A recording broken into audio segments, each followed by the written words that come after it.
আজকে আমরা ওই একটু বের হইলাম এই মংলা এরিয়ায় মংলা বাগেরহাট। সাব্বির ভাই এখানে স্থায়ী লোক, উনি দেখাচ্ছেন বিভিন্ন, দেখছেন আপনারাও দেখছেন, দেখেন খুব সুন্দর সুন্দর জায়গা এখানে আছে। গ্রাম্য পরিবেশ বলা যায়। এরকম পরিবেশ আসলে আমরা যারা শহরে থাকি আমরা এটা কল্পনা করা যাবে না, এরকম সুন্দর পরিবেশ আসলে হয় না। এখানে ফিজিক্যালি না আসলে এটা কেউ বুঝবেও না, আমরা বুঝাতে পারবো। খুব সুন্দর, এই দৃশ্যটাও যেমন সুন্দর তেমনি আবহাওয়াটা খুবই ভালো। এখানে খুবই বাতাস, খুবই ঠান্ডা। তারপর আমার সাব্বির ভাই আসলে নিয়ে আসলে আমাকে, উনি খুব চিনে এই জায়গাগুলো, উনি এগুলো খুব উপভোগ করেন, ওনার সাথে আসলে উপভোগ করে আর কি। জায়গাটার নাম হচ্ছে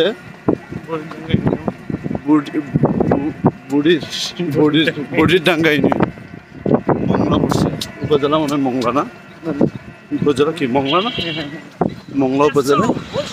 তো আমাদের যারা সুযোগ থাকে মাঝে মধ্যে এরকম গ্রাম্য পরিবেশে একটু চলাফেরা করলে ভালো, মন্দির ভালো হয়ে যায়। অনেক গরমে কষ্ট পাচ্ছিলাম আমরা, শেষে বিকালবেলা একটু বের হইলাম, এখন খুব ভালো লাগছে। এখন আবার কর্মসংস্থানের দিকে চলে যাচ্ছি। এই হচ্ছে আজকের আয়োজন। আমাদের সাথে থাকুন, সঙ্গে থাকুন, এরকম পরিবেশ দেখার আমন্ত্রণ। এক নজর একটু পরিবেশ দেখে যান, ভিডিও ট্র্যাক করে দিবেন। আর গাছগাছালি ছিল না,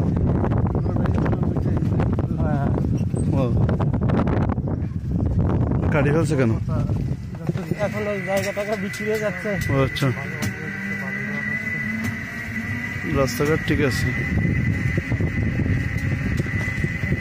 এটা কি কাঠপল্লী বলে? কাঠপল্লী নাকি এলাকার নাম? মাছের গোনা, অনেকগুলো মাছের আছে, বড় বড়।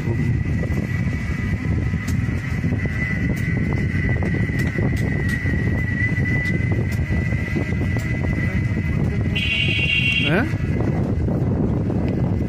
বলছে এদিকে যে পুকুরের পাশে কাছাকাছি যে জালগুলো নষ্ট হয় না? না, এই যে জাল দিছে না, জাল এগুলো নষ্ট হয় না কিছুদিন পর? না, নষ্ট হয় না, মাছের জাল। হ্যাঁ, এগুলো গেলে নষ্ট হয়ে যায়। এগুলো হয়ে যায় না, নষ্ট হয়ে যায়, আবার দেওয়া লাগে।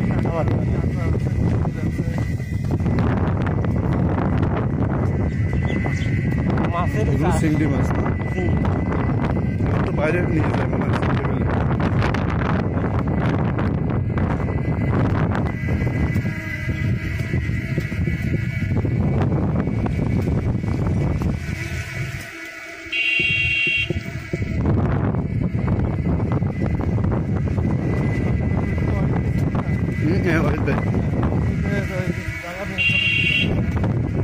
আচ্ছা, সামনে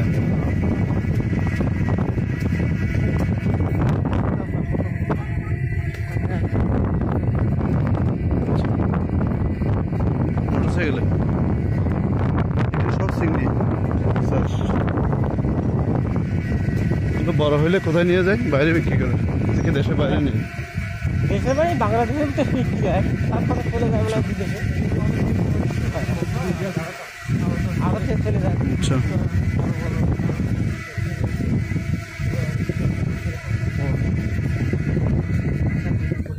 কম পাই।